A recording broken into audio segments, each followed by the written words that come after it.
poema que a mí me ha gustado y que creo que igual también os gusta a vosotras. Y se dice, es cortito, se dice sociedad de consumo. Dice, caminamos de la mano por el supermercado, entre las filas de cereales y detergentes. Avanzamos de estante en estante, hasta llegar a los tarros de conserva. Examinamos el nuevo producto anunciado por la televisión y de pronto nos miramos a los ojos y nos sumimos el uno en el otro y nos consumimos. Me gustó y lo comparto, sí, és un regalo compartido. I bé, agrair als companys i companyes que organitzen aquest seminari per haver-me convidat i tenir l'oportunitat de compartir una pràctica educativa, educomunicativa que hem estat impulsant des de ComSoc, des de Comunicació Social, durant 7 anys i bé, i que avui hem volgut titular-la així, més enllà dels 3 porquets i de les 3 bessones. A nivell de temps, dèiem, tenim 45 minuts d'exposició i 30 minuts o alguna cosa així, vaig entendre, com de comentaris, debat, opinions, preguntes, dubtes. I més o menys és així com he pensat distribuir el temps que em correspon, que vaig a mirar quina hora és. Després d'aquest minut, més o menys les 5. Sí que... Sé que aquí, perquè serà més fàcil, igual passar les diapositives. Des de ComSoc, Comunicació Social, som un grup d'educomunicadors, quina sorpresa, d'aquest seminari. Segurament coneixereu i heu conegut a molts col·lectius com el nostre també, però bé, nosaltres el que fem és impulsar diferents eines educomunicatives i pretenem així fomentar una construcció d'una societat més digna, més justa i més lliure. I entenem la comunicació com una cosa que se'n va més enllà de la mercaderia. Som un col·lectiu horitzontal, assembleari i autogestionat i entenem la comunicació com una eina de transformació social. Una de les eines que hem impulsat és el concurs de podcast Contes del món. Hem impulsat i segurament impulsarem, després ja us ho explico. I és una iniciativa que realment ens ha fet aprendre molt. Nosaltres segurament quan vam començar a treballar en aquest projecte sabíem un poquet de comunicació, ara sabem una miqueta més, però tot just va ser un aprenentatge, ha estat tot un aprenentatge impulsar aquesta iniciativa i n'estem ben contents. Amb aquest concurs editem llibres, editem discs, llibres-disc i també un conte il·lustrat pel Joan Turo. És un material que el fem gràcies a la participació d'infants i joves que ens han enviat contes populars, tradicionals i de creació pròpia que ens parlen de realitats socials vinculades al nostre planeta Terra. I les editem posteriorment, com feia Freinet, de dir aquest material que editem és important i com a tal li hem de donar una sortida perquè aquesta motivació i aquesta importància també la vegin els nanos, que no es quedi en un calaix d'un professor o d'una professora, sinó que tingui una transcendència pública. I a través d'aquests llibres aconseguim fer-ho. A Contes del món.org també trobeu 1.000 contes gairebé publicats online, contes sonors, i aquí veu una col·lecció sencera de 7 llibres CDs més aquest conte il·lustrat de Quan parlem de por. Amb aquests contes, a més, fem espectacles d'animació. Nosaltres som poquets de col·lectiu i treballem en xarxa des de fa anys i panys i sabem que si cooperem entre tots i totes les coses surten millor. I en aquest cas pensant que també portar els contes damunt d'un escenari era interessant i en aquest sentit col·laborem amb diferents animadors com són en Jordi Tonieti, que porta anys i panys treballant en el sector, amb el Carles Cuberes, amb en Ramon Roma i amb la Marta Gorgs. I malauradament vam deixar de fer-ho també amb l'Oriol Canals, que va morir per un accident, però també el recordem aquí. I fem tallers radiofònics i impulsem iniciatives d'aprenentatge i servei. Tallers radiofònics ja siguin puntuals, o sigui que anem i fem una sessió de 4 hores a un institut, a una escola. Aquests darrers mesos estem impulsant sobretot tallers de contes radiofònics pels drets humans, a partir de contes que ens arriben del concurs, n'hem triat 5 o 6 que podem treballar diferents drets humans i hi ha una primera part de dinàmica en la que treballem aquest dret humà i a partir d'un conte que no acabem, la segona consisteix en acabar aquesta història que queda oberta i enregistrar els finals, i a partir del debat que genera de les diferents posicions d'un i dels altres, dels diàlegs i de més, doncs, per grups enregistren aquests finals.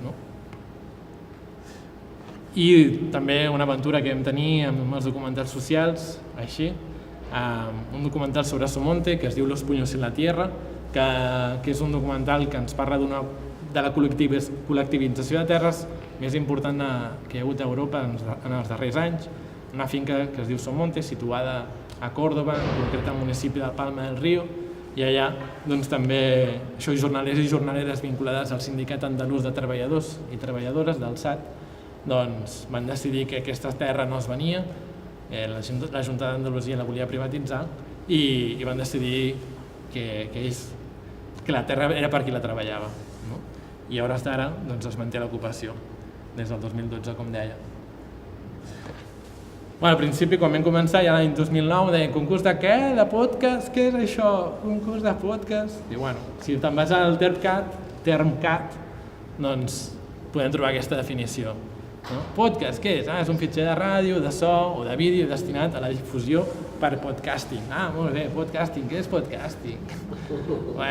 Doncs aquí què diu, no? Diu tècnica per a crear i difondre arxius radiofònics de so i de vídeo per internet que permet que l'usuari, per mitjà d'una subscripció, pugui descarregar els arxius al seu ordinador de manera automàtica i escoltar-lo o veure'ls quan vulgui, ja sigui des de l'ordinador mateix o bé especialment des d'un reproductor portàtil. Nosaltres, per no fer-ho tan llarg, diem que és un concurs de contes radiofònics d'arreu del món i s'entén més fàcil i més ràpid, també, si algú no entén podcast.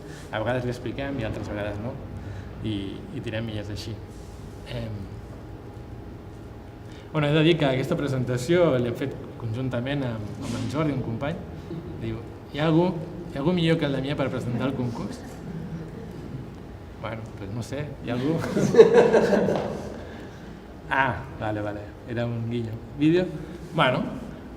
Vídeo tot un món, TV3, tal, o lectura de punts marcats als llibres.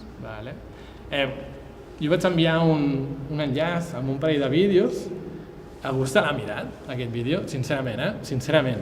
Perquè el podem veure aquí o podem passar, sí? Ningú, una persona. Vale, va. Dos o tres. Vale, 3, 4. Fa temps, m'ha agradat aquest fa temps, M'ha agradat.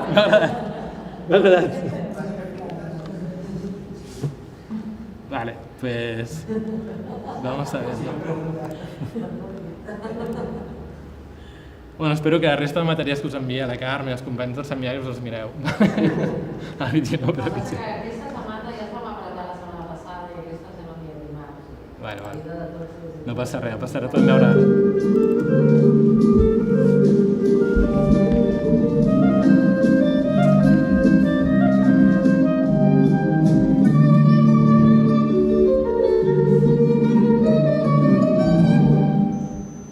Les famílies de gent de fora que li costa entrar a l'escola, pot ser de la llengua, de la llenguatge catalana o fa vergonya. S'explica costa una mica, clar, perquè tu vas a explicar la teva cultura si tens que parlar molt bé, si no, no podràs explicar amb l'altra gent. La Zaina Rifi ha superat la vergonya i el respecte de no dominar prou la llengua per entrar a la classe de la seva filla a explicar coses del Marroc.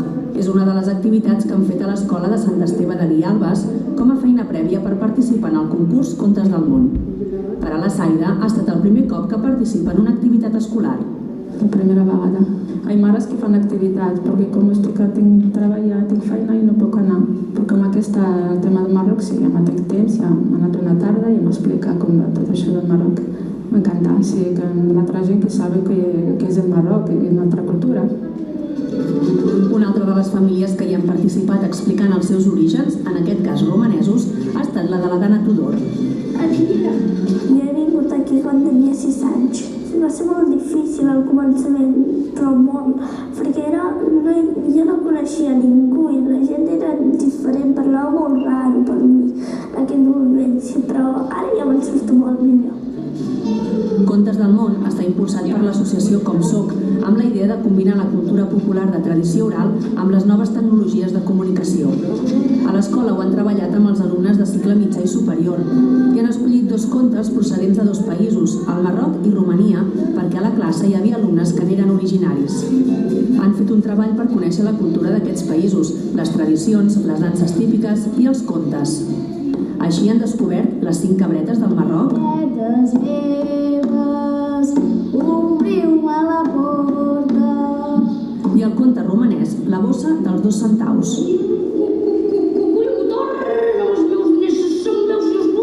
Els alumnes d'altres països són els que han aportat més coses, no? Perquè s'han sentit els protagonistes de tot aquest projecte, s'han implicat tant que ha sigut com la seva oportunitat per ensenyar-nos tot el que fins ara nosaltres veiem una mica però no coneixíem tant, no? No els havia explicat res, perquè tampoc és que haguéssim preguntat mai.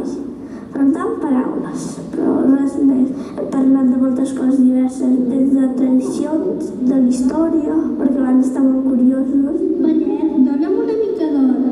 Jo m'he sentit molt bé i m'ha agradat que ells han tingut més curiositats, coses que no sabien.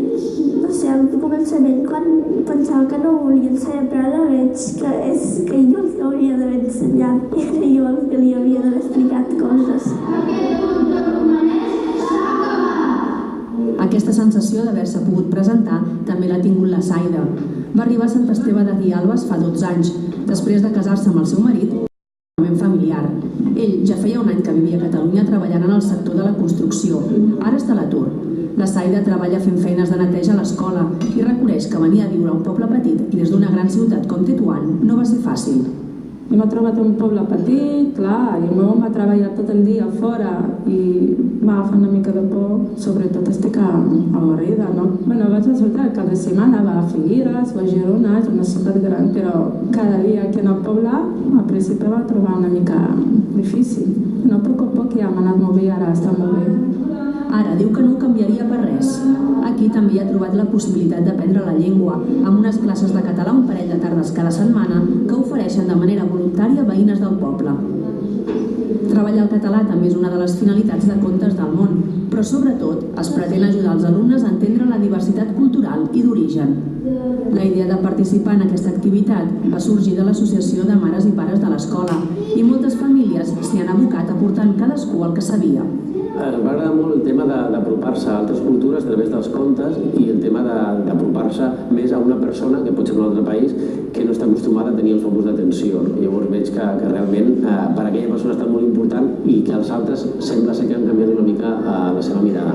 Per què s'escriu així? Per què aquells accents preguntant coses que jo també m'havia preguntat? No sé, en algun moment m'havia posat en el seu lloc i m'havia donat compte que ara ells estaven en el meu lloc. Ells no sabien les coses. Aquí em sento molt i molt bé i m'agrada molt estar aquí. I allà també em sento bé, però moltes emocions sento allà, perquè quan veu la família sento moltes i moltes emocions. Aquí és com la meva vida, allà ja sembla més diferent, però aquí és la meva vida, aquí jo estic cada dia. Han tingut l'oportunitat d'obrir sentiments i coses que tenien a dintre que no havien obert mai, no? D'explicar-los com s'han sentit quan han arribat, com s'han adaptat aquí a l'escola, del que han deixat enrere. I els altres han empatitzat amb ells i, ostres, ha sigut un treball per ells molt enriquidor també. Amb els Contes del Món hem après que hi ha moltes persones d'altres països que no perquè siguin d'altres països són diferents a nosaltres. Si ets d'un altre país és igual. Farem sempre ha sigut igual, això, però si ha semblat diferent la cultura. Però tothom ja sabeu que si ets d'un altre país no vol dir que siguis diferent. Tots som iguals d'alguna manera.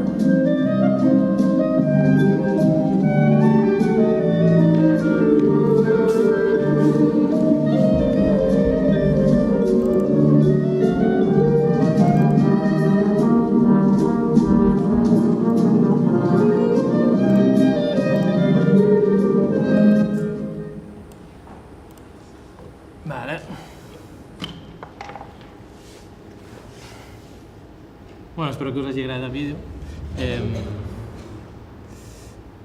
A veure si em trobo una sorpresa més. Vale. I lectura dels punts marcats als llibres. Vale. Quan TV3 va fer aquest vídeo i vam escoltar diferents protagonistes, no? Va ser com, vale, això té un sentit, no? Perquè moltes vegades, clar, quan pareixes una cosa tu t'ho creus molt, però després quan escoltes realment qui està posant en pràctica allò que crees, no? I t'expliquen el que t'expliquen, no? Dius, vale, doncs sí, ha tingut un sentit, no? I té un sentit, no? I realment el missatge que volíem transmetre ha arribat i d'alguna manera funciona, no? Com a mínim en aquest cas en concret, no? I després en altres també que després us explicarem. Que l'escola de Sant Esteve de Guialbes, no? Aquí han treballat cicle mitjà i superior, han escollit 2 contes, un del Marroc i un altre de Romania, perquè hi havia nanos que eren originaris d'aquests països, no? Han treballat per conèixer la cultura d'aquests nens i nenes, no? La cultura, les tradicions, les danses típiques dels contes, ho han fet gràcies també a una mare que ha vingut a explicar, a presentar el Marroc, no? I la idea va sorgir de l'AMPA. Quantes escoles volguessin una AMPA així de propositiva, no?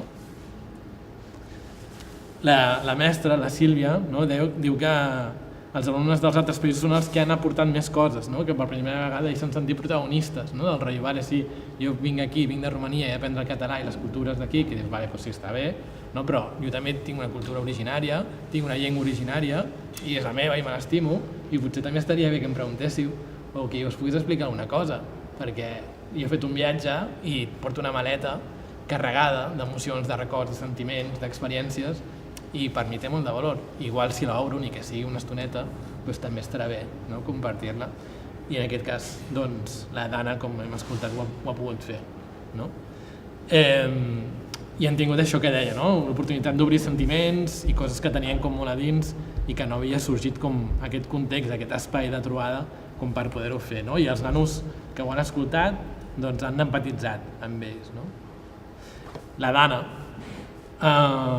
que deia això, no? Que no els havia explicat res de Romania, que havien fet preguntes com d'algunes paraules soltes, com es deia això, com es deia això altre, i en aquest cas doncs, ha tingut la possibilitat d'explicar-los tradicions, història, no? I que s'ha sentit com molt a gust podent-ho fer, no? I que ha suscitat la curiositat també dels seus companys i de les seves companyes, no? I que en algun moment ella fins i tot es posava en el lloc dels companys, no? Que es tenia a l'aula i s'adonaven que ells no sabien moltes coses, no? Com del seu lloc de naixement. I ella acaba dient això, no? Que si és d'un altre país no vol dir que siguis diferent, no? Tots som igual d'alguna manera. La mare, la Saïda Rifi, ha superat la vergonya al respecte, no? De potser no dominar suficient bé la llengua catalana i ha entrat a classe a explicar coses del Marroc, no? El pare i el president de l'AMPA, el David Martínez, diu que li ha agradat molt, no? Aquest exercici que a través dels contes s'han pogut aproximar cultures significatives pel grup humà en el que estaven, no? I que per primera vegada han pogut posar el focus d'atenció en persones que quedaven com més al marge, no? I que veu que per aquestes persones ha estat important, no? I ha canviat la mirada, segurament del grup també. Aquí porto uns llibres. No és aquest llibre que he obert abans, sinó que és un altre. Avui la bossa em pesa una mica. Sí, l'esquena. Tinc una nena de 9 mesos i la porto molt a braços, però aquesta motxilla pesa més. Necessito 7 persones. Així, pam. 7 persones que vinguin aquí. 7.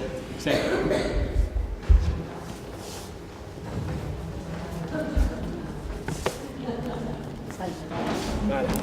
Pues, mira, tu tens aquest. Tu tens aquest. Falten 3 persones. I no acabarem l'activitat fins que vinguin. O sigui que... Podeu fixar-vos en que hi ha uns punts, vale? Sí. Hi ha uns punts que estan marcats. Sí? Ens falta una persona? Va. Venga, Alfred. Qui té el primer llibre, que és el blau? Tu, Sí? Doncs, quan fem la lectura, potser ens assentem aquí i així la càmera no es va jugant amunt i avall. Sí? Perquè potser és una bona manera també que copsem l'experiència d'altres comunitats educatives amb aquesta iniciativa per tal que jo no us foti un rotllo i us el cregueu, sinó que, si voleu, us cregueu el que ens explica en aquest material. La tutora de l'aula d'acollida fa la proposta a aquestes alumnes de participar en el concurs de podcast. Els diu que han de pensar en algun conte que recordin del seu país. Mocades comença a explicar aquesta història amb totes les dificultats de llengua pròpies d'aquestes alumnes. De sobte, tant la Isha com el Narif diuen reconèixer la història i entre tots comencen a construir-la. Al principi la deien en urdú i de mica en mica la van anar traduint. La traducció del conte va ser llarga i complicada, però el resultat final ha compensat tots els esforços. El conte i després la lectura comprensiva i l'entonació han estat l'eix vertebrador del treball de llengua d'aquestes alumnes a l'aula d'acollida aquest mes. I fem l'última part i ja està. L'enregistrament es va fer a l'aula. Es va repetir diverses vegades, ja que els mateixos volien repetir-lo quan no quedaven satisfets del resultat. Posteriorment, el van editar afegint els sons i músiques. Quan el van escoltar, un cop acabat d'editar, van quedar molt orgullosos del resultat final. Merci. I això ho han escrit? Això l'han escrit La petita oreneta, es diu. Petita oreneta és el conte. El conte, quart de primària de l'escola Margarida Xirgu de Badalona. De Badalona, Vale, gràcies. El segon el tenim aquí. Aquest és el segon? Sí. Que és aquest trosset, Esdevinguin. Els alumnes esdevengan. ¿Pero qué significa? ¿Qué significa? Se convierten, yo lo voy a traducir. Que se conviertan en maestros. Vale, Sí. ya está.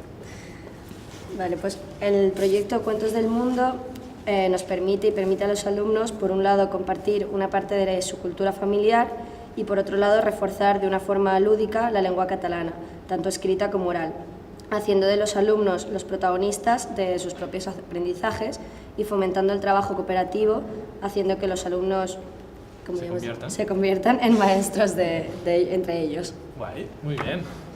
Traduciendo y todo, Estrimo doblar más difícil. Bueno, Sí, la sigo Vale. Si vols seure, així... Sí, aquest trosset, Sí. Presentació del conte. Origen i missatge principal del conte. El nostre conte, Isaac i Samira, és una creació col·lectiva que va sortir a partir d'una posada en comú a l'aula sobre el comerç just. Cada nina i cada nin va aportar els seus coneixements, previs sobre la temàtica proposada, i després duguérem a terme una recerca d'informació.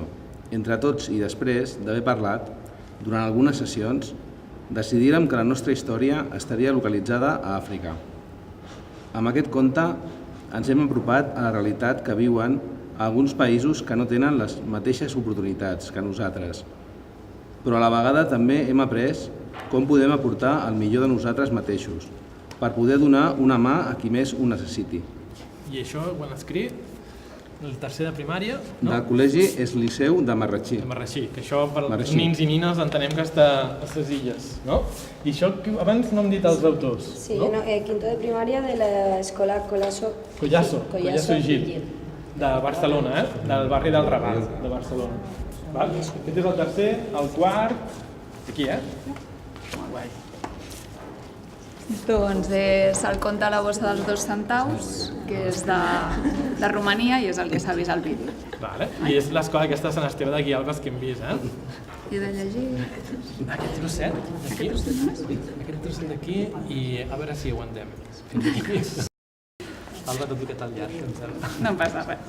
Una vegada decidits de participar en el concurs, volíem treballar el conte d'un país del qual algun nen de la classe fos originari. Vam fer una pluja d'idees de les motivacions que ens despertava cada país. Finalment vam votar i va sortir Romania, país on va néixer la Dana. A partir d'aquest moment vam fer recerca de molts llibres i contes de Romania. Ens van ajudar diferents persones romaneses i també van buscar a la biblioteca. Ens va visitar una mare romanesa per parlar-nos del seu país. També va participar del procés una escriptora de contes, la Roser Beguer, que ens va donar molts consells sobre com escriure contes. Vam triar explicar el conte La bossa dels 2 centaus perquè vam descobrir que era molt conegut a Romania i en vam trobar diferents versions. Un pare de l'escola, que és actor, va venir a algunes sessions per interpretar el conte expressant emocions amb una entonació correcta. Cada nen va decidir quin personatge interpretaria i vam assajar i practicar molt. Però quan vam calcular el temps que trigàvem a interpretar la història, vam adonar-nos que era d'uns 10 minuts, així que vam adaptar-lo per explicar-lo en menys temps. Vam fer una visita a Ràdio Banyoles per conèixer-ne el funcionament i un altre dia vam anar a fer-hi l'enregistrament. Posteriorment vam il·lustrar diferents escenes del conte i per votacions vam escollir la que hem presentat. Un pare de l'escola, que és fotògraf, va fer-nos algunes fotos mentre interpretàvem l'avarícia que demostren alguns personatges del conte. Així ens podeu veure a tot el grup de 5è i 6è. Quan vam saber que el jurat ens havia triat com a semifinalistes, vam explicar la notícia a Ràdio Banyoles i vam demanar que escoltessin els contes del món. Merci. Aquest és el llibre que hem perdut. El 4 i el 5è el tenim aquí. Vale.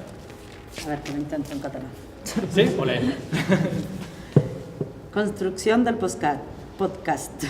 En primer lloc, es va buscar un tema que engresqués els nens i nenes triat per els mateixos. Tot seguit anem escrivint a la pissarra el conte, amb la participació de tothom, de manera que cada alumne en pensa i diu una part. Es redacta tot, seguint i treballant l'estructura de conte. Començament, nus i desenllaç, o acabament. I al final es tria entre tots un títol. Finalment, la història es grava i enregistra amb la col·laboració de tothom. Cal destacar que les nenes i els nens emprèn tot fent una feina cooperativa, integral, interdisciplinar i encarada a un producte. Una tasca globalitzada i molt satisfactòria. Ens donem per premiat només per fer-la. Perfecte. Molt bé. Merci per l'esforç. Qui ho ha fet? Qui ho ha fet això? Quart de primària a l'escola El Sitjà, de Linyola, eh? Olé. Linyola. Qui li toca ara? Això és el 5è? 6è? Tens tu, eh? Sí, el 6è. Vale, també lo voy a intentar.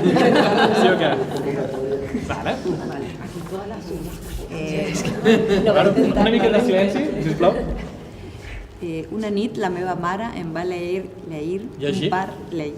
un paràgraf del llibre Vidas hipotecades de l'Ada Colau, en què explica el que sentien les activistes de la pah quan aturaven els primers desnonaments. Desnonaments.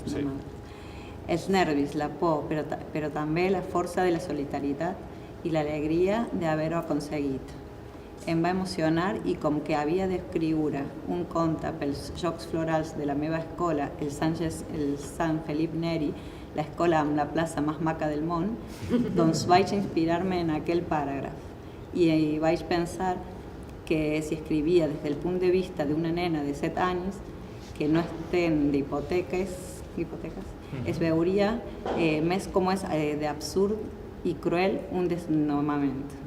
El conte va guanyar el premi a l'escola, però el que em va fer més il·lusió va ser llegir-lo en veu alta en una manifestació de la pah davant de milers de persones.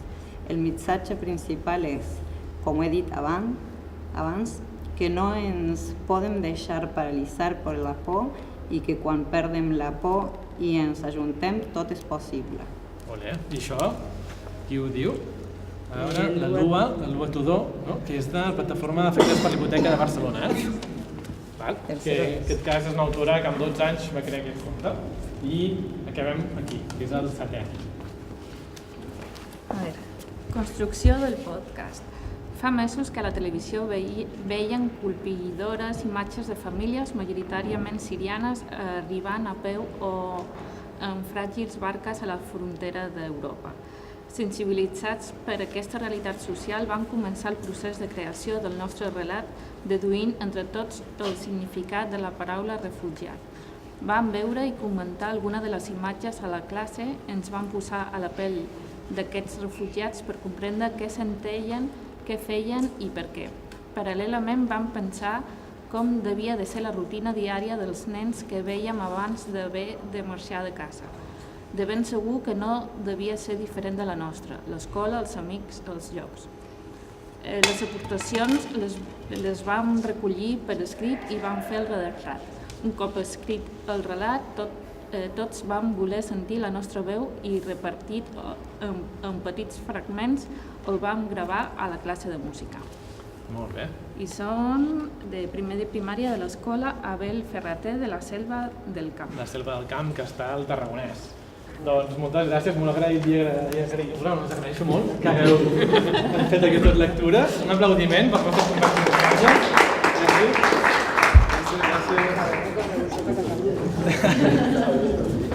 Vale.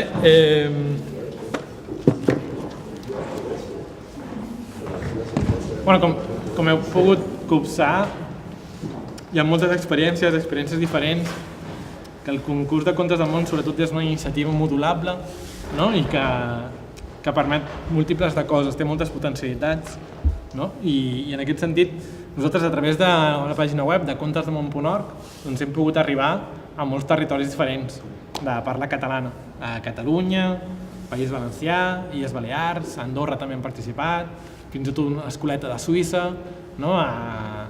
Als Estats Units, també des de la Universitat de Califòrnia, de la UCLA, també han participat, no? A Alemanya, a França, també gent que estudiava català s'ha animat a crear contes, fins i tot una associació de mares internacional, que eren 4 o 5 mares que s'havien ajuntat, que tenien criatures i volien explicar contes en català als seus nanos, no? I també van fer un conte, va ser com, ostres, Déu-n'hi-do, no?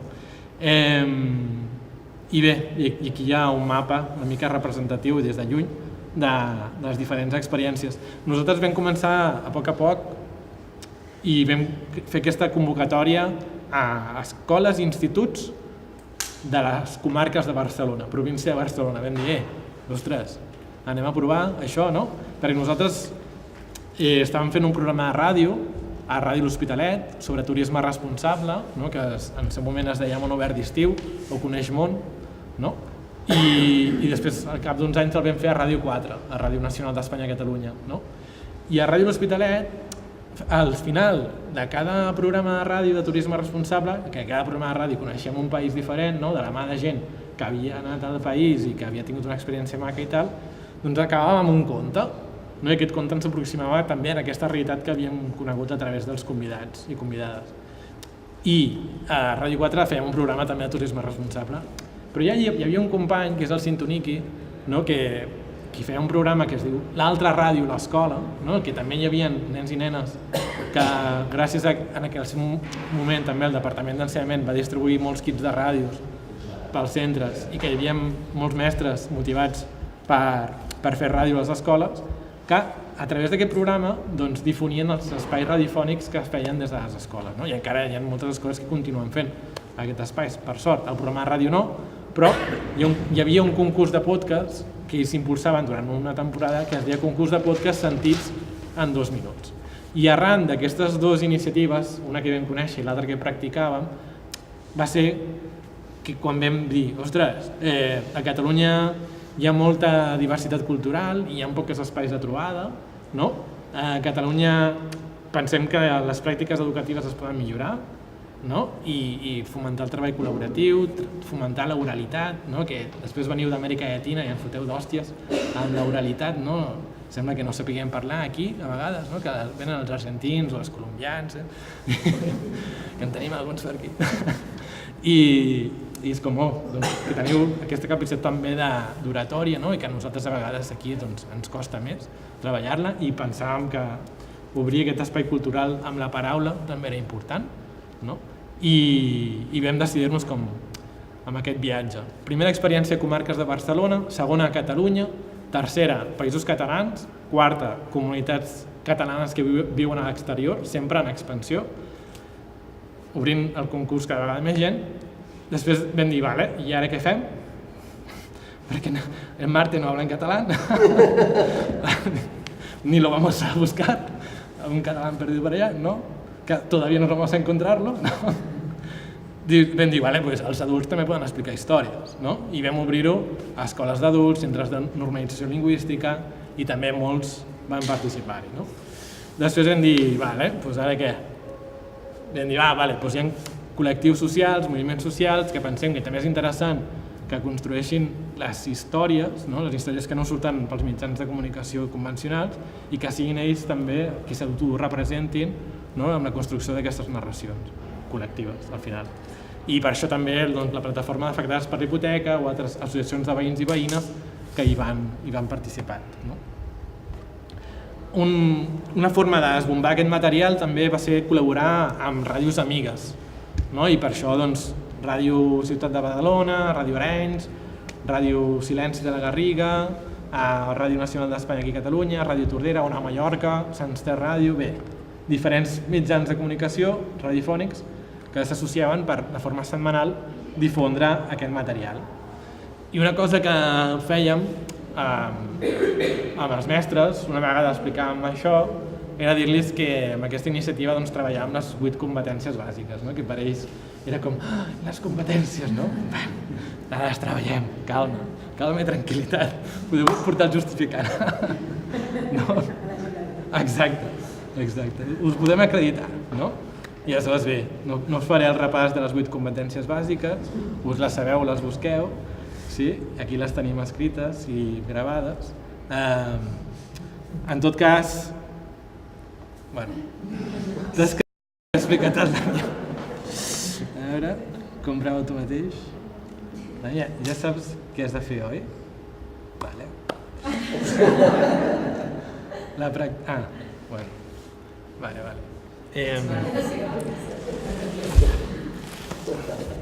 A veure...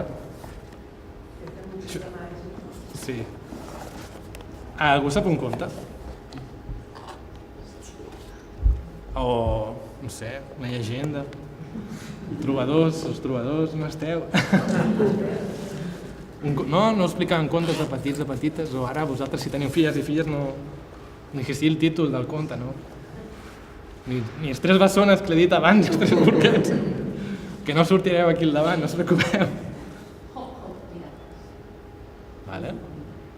És un conte, De què va? De pirata. D'acord. Algú més? Sap algun conte?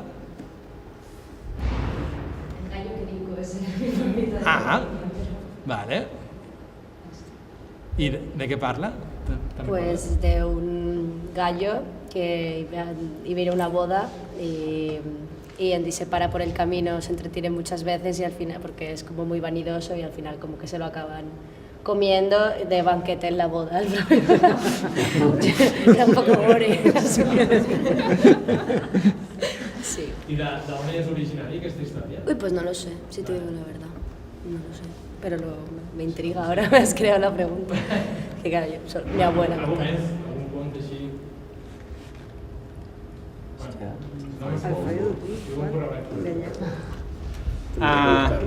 Bueno, i les persones que heu dit que sabíeu aquests contes, el podeu escriure? No?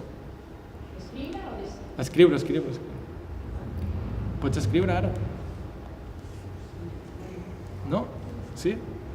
No fa falta. No fa falta, que ja em porto un esquí. O no, No sé. Sí. Em porto una escrita per si de cas. Però, clar, en aquesta història hi ha un narrador i 2 protagonistes. Necessito, com a mínim, 2 persones i si s'animen 3 ja brutal. És curtet, No estarem molts minuts aquí. Sí? Vale, va. Doncs, va, falta una persona i ja ho tenim.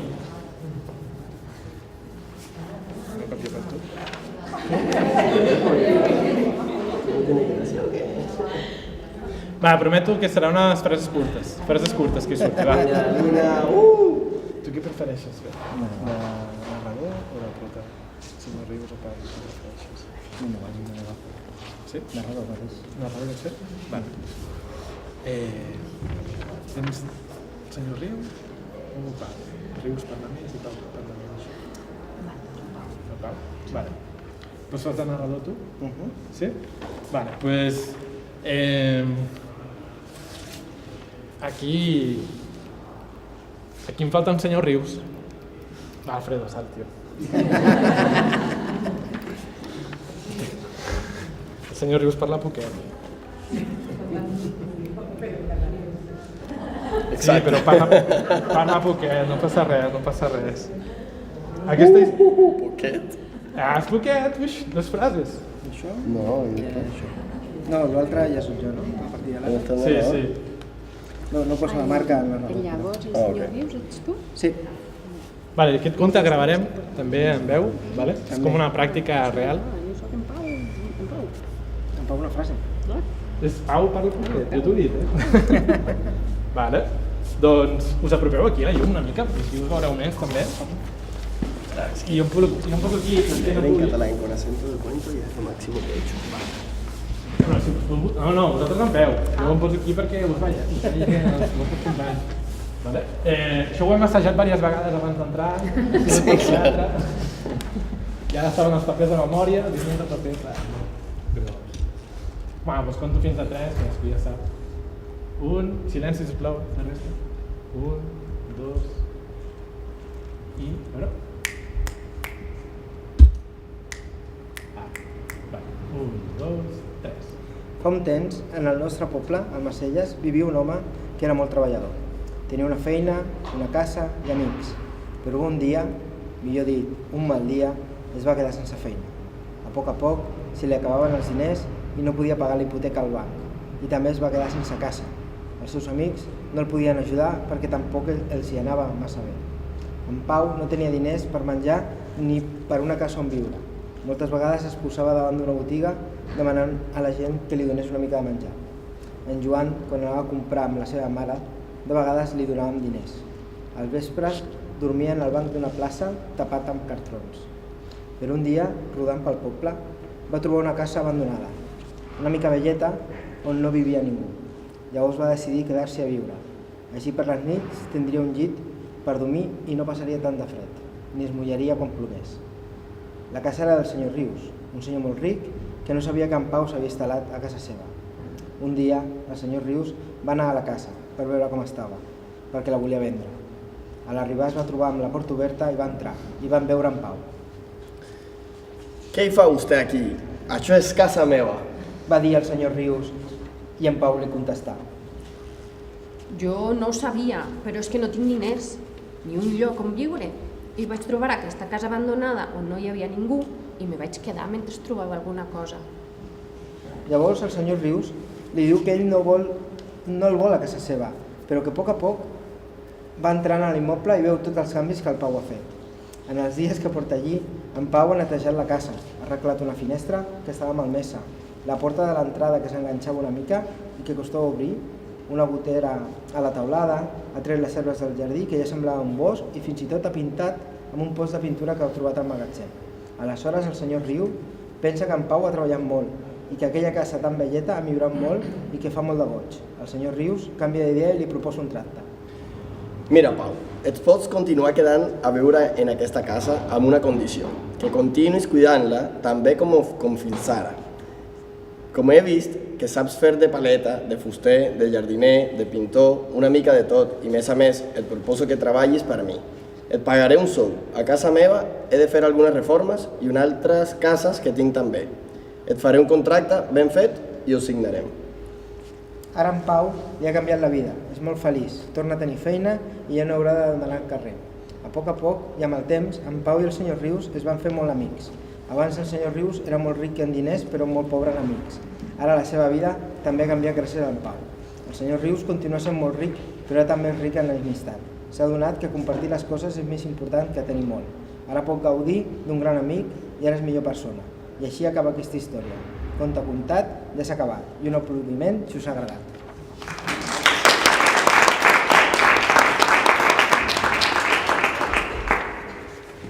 Guai, moltes gràcies. Quanta col·laboració, tu. Merci. Aquesta presentació improvisada, o no? Bueno, doncs aquesta història no l'hem fet a nosaltres des de Com Soc Comunicació Social, sinó que l'ha creat el grup de segona primària de l'escola Antònia Simó i Arnó d'Almacelles. Algú sap on està Almacelles? Sí? A on? Com? De Lleida. Molt bé.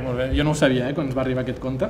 Bé, doncs, allí a Almacelles realment hi havia una persona que vivia al carrer, no? I van, en lloc de dir, doncs aquesta realitat no la mirem i passem d'això, van portar-ho a l'aula i van treballar-ho. I a partir de tot el treball, doncs, finalment va sorgir aquesta història, no? Bueno, això de preguntes, dubtes i tal, això vindrà després, no? A veure... Vale, ja és l'hora d'anar tancant. Perfecte.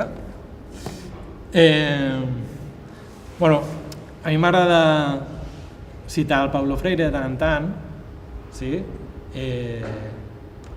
Abans de citar-lo i tancar, sí que voldria explicar-vos que aquesta és una iniciativa que el primer i el segon any la vam fer així com vam poder, que nosaltres som un grup que va néixer sobretot de ganes de fer les coses i al principi vam demanar diners públics com per poder-ho fer.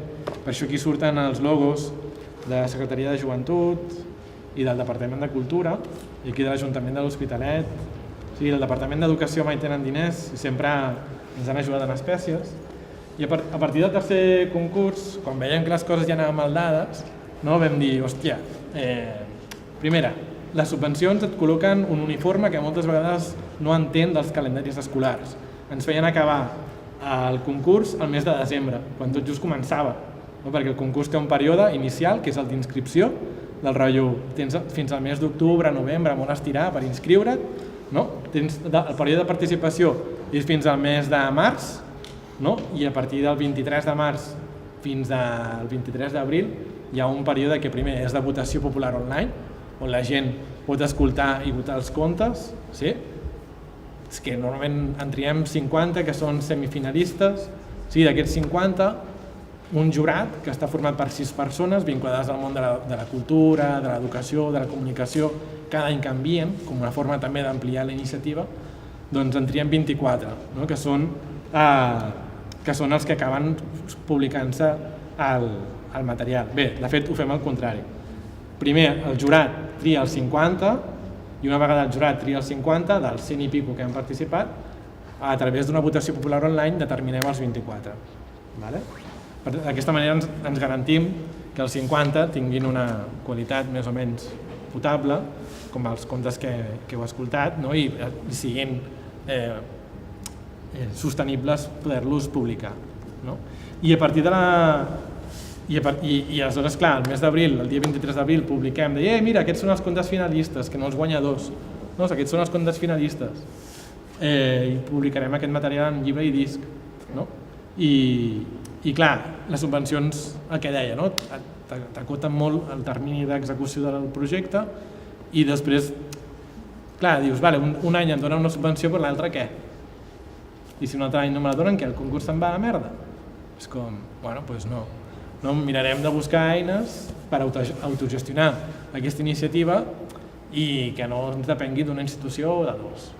I d'aquesta manera, de la tercera convocatòria a la setena, durant tots aquests anys, durant 5 anys, hem autogestionat la iniciativa a través de convenis puntuals amb política lingüística, a través de l'Ajuntament de Sant Boi, que també va animar els seus instituts a participar, com hem pogut, amb tallers, amb espectacles, venent llibres, ens hem multiplicat.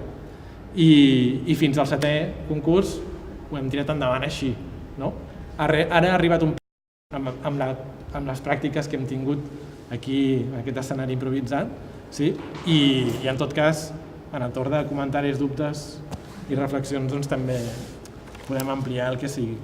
I bé, situa Paulo Freire, pedagog brasiler de referència, que entenia que la competència del mestre no es mesura per la seva capacitat d'ensenyar, i molt menys de donar lliçons, sinó per les possibilitats que té de construir a fi que les persones puguin aprendre, conviure i viure millor. Ell deia Paulo Freire deia que llegir, escriure i comptar només són importants si fan més humans els nostres infants. Per tant, entenia l'educació com un procés que porta al canvi, un canvi cap a una societat més justa, igualitària, solidària i tolerant. I és així com l'entenem des de l'equip que impulsem aquesta iniciativa. I gràcies.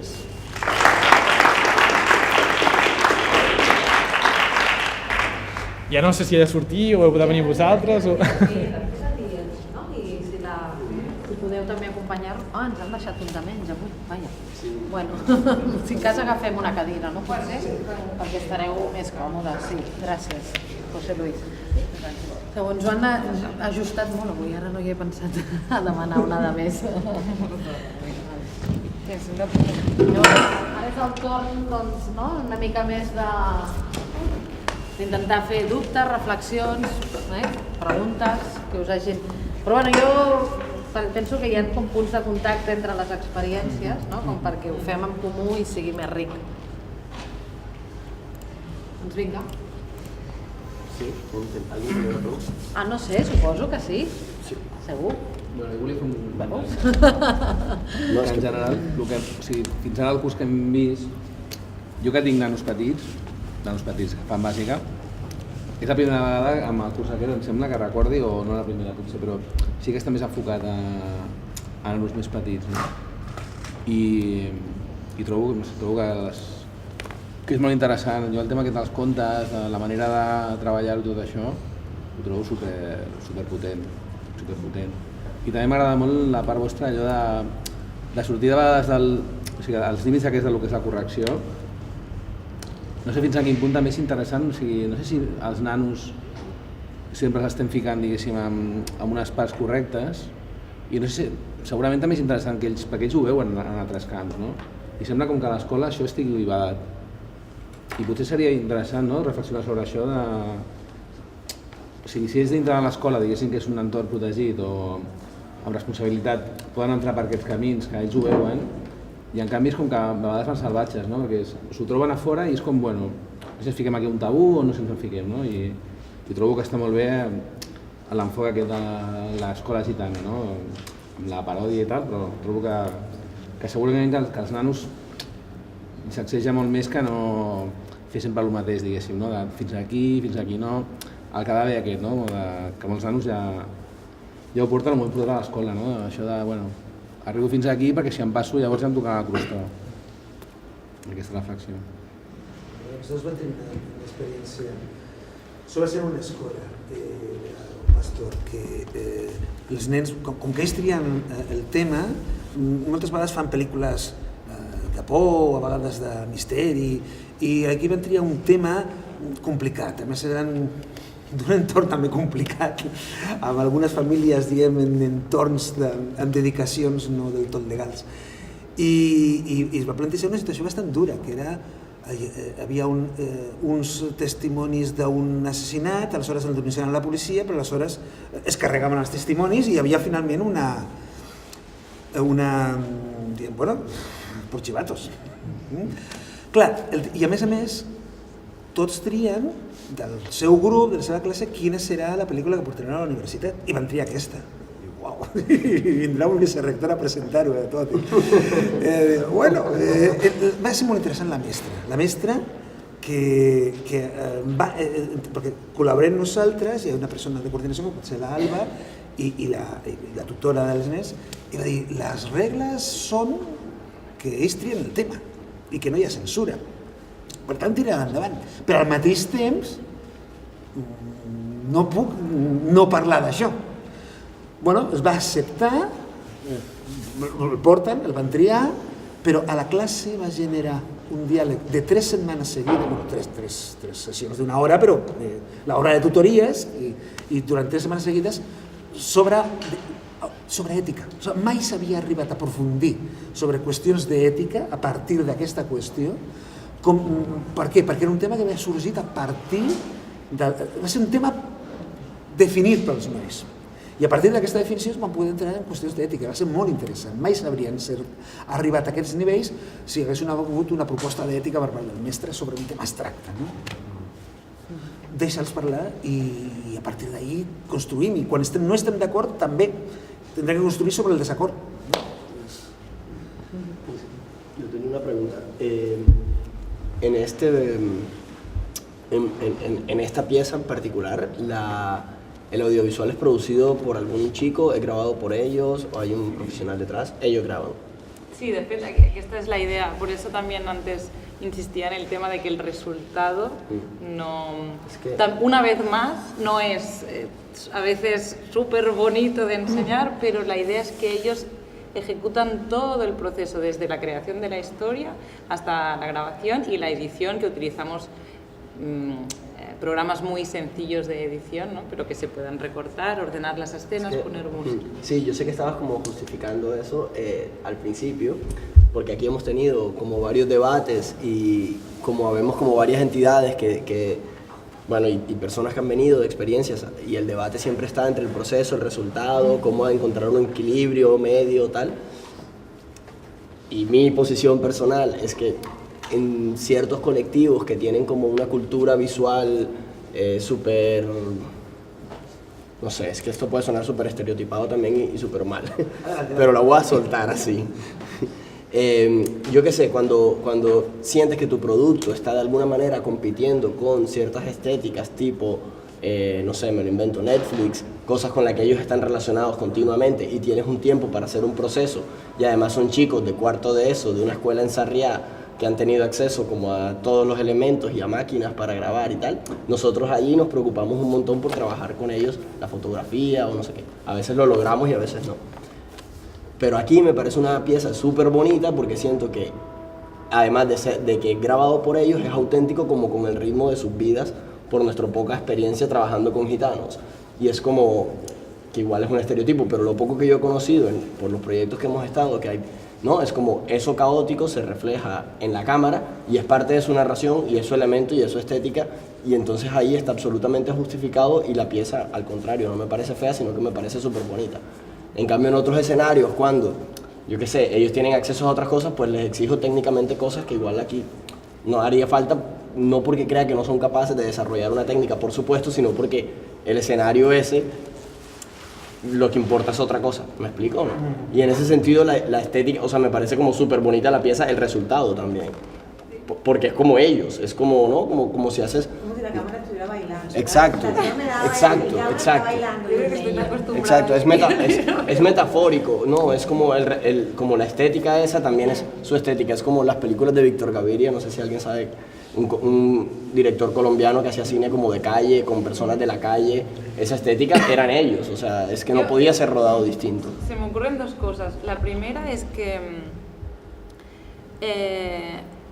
sí que es verdad, sí, en primer lugar yo he visto, por ejemplo, diferencias, esto en mi experiencia, entre sí que los chicos y los jóvenes. A medida que también que vas haciéndote mayor, tu nivel de exigencia de la calidad también cambia. O sea, lo mismo esto con chavales de cuarto, te dicen, de cuarto de eso, es como, no, eso ya no quiero esto, quiero hacer algo con mucha más calidad. Creo que eso, yo sí que lo he visto, o sea, que también hay una cuestión, aparte de cultural, yo creo que va más en relación a la generación a la que te encuentras. Pero por otro lado, sí que es cierto que, y no sé si es por la edad también, que es muy importante también cómo ellos de repente, lo que decíamos de la audiencia, ¿no? y del otro como espectador, y de repente se ven ahí y ven que ese proceso lo han hecho ellos.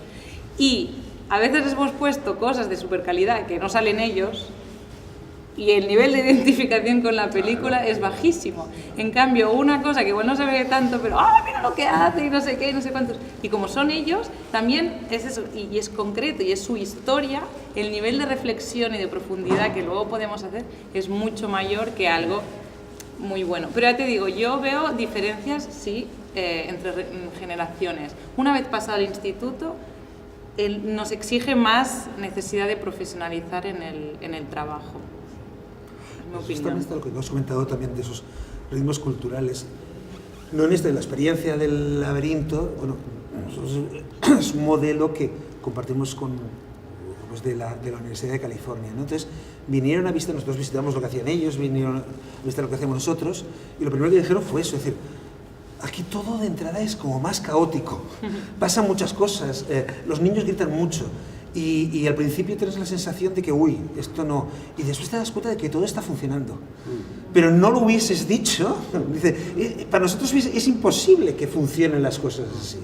Pero aquí funcionan. Es decir, en la medida en la que ellos se han apropiado del modelo, y eso yo creo que es el punto interesante, ¿no? De la apropiación. O sea, se lo hacen suyo, pues lo hacen suyo con todas las consecuencias, claro. Y una de ellas es ese ritmo endemoniado en la que todo... Claro, esto igual me voy por las ramas, pero esto me recuerda un poco, una vez estuvimos en una charla donde vino una gente del Carnaval de Barranquilla en Colombia, que es la ciudad donde yo nací, y estaban hablando sobre el Carnaval de Barcelona, y era como, bueno, escuchar prácticas del Carnaval. Y claro, hubo alguien, o el político, o no sé quién, que le preguntaba cómo hacer ¿no? Convocar a que la gente viniera a un carnaval en Barcelona, donde llegaban allí como 1 millón de personas y todo el mundo bailaba ¿no? Y se organizaba y tal. Y ella decía que justamente el problema era querer organizar lo inorganizable, o sea, que el carnaval no se puede organizar. O sea, el problema es que quieren organizar un carnaval y los carnavales no se organizan.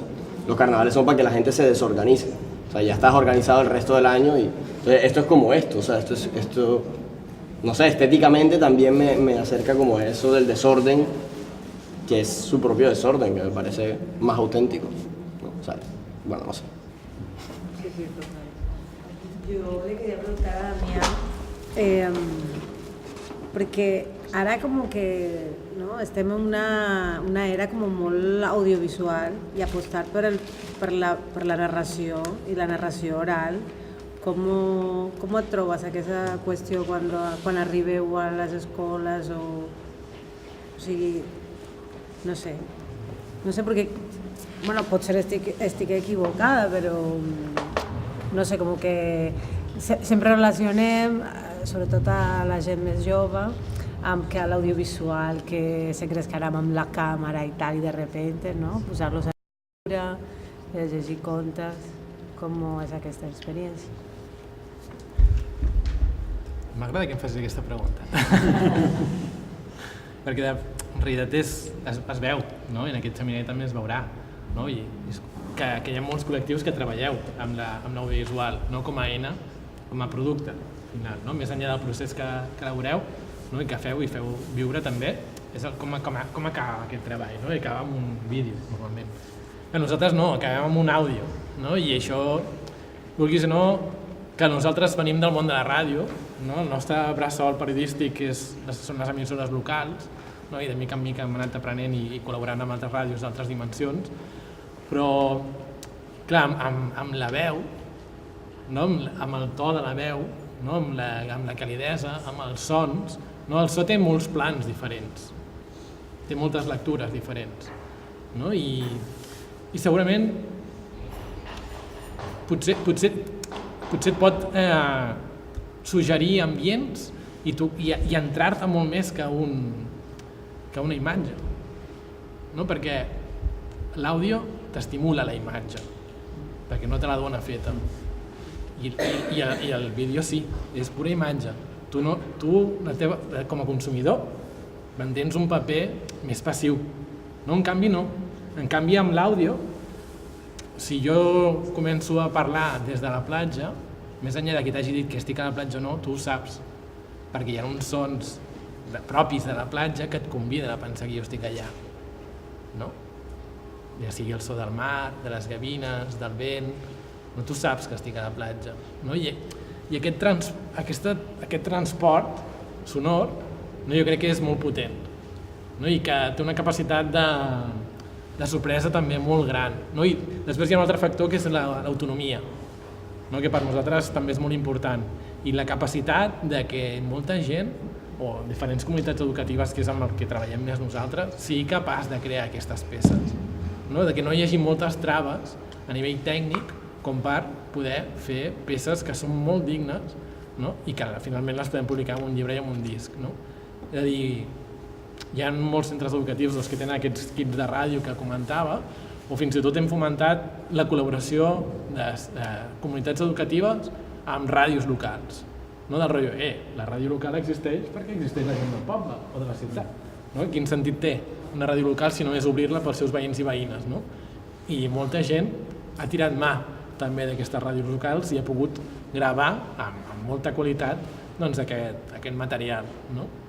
I aleshores això també ens ha interessat com per arrelar encara més la iniciativa en el teu entorn directe, no? Però pensem que l'àudio té moltes possibilitats, malgrat que estiguem inundats d'imatges i que segurament ens conviden a imaginar-nos altres mons també molt més càlids i propers, no? Perquè tu quan sents una paraula, no? I saps que te l'estan xiu-xiuejant gairebé a la teva orella, no? És com per tu, és com una paraula molt càlida, no? És que jo crec que la potència de la paraula, simplement la paraula, més enllà de la imatge, té molta potència. Bueno, podria estar parlant així mitja hora més sobre això, però crec que no cal. Bueno, no la tenim, però la tindrem en la propera.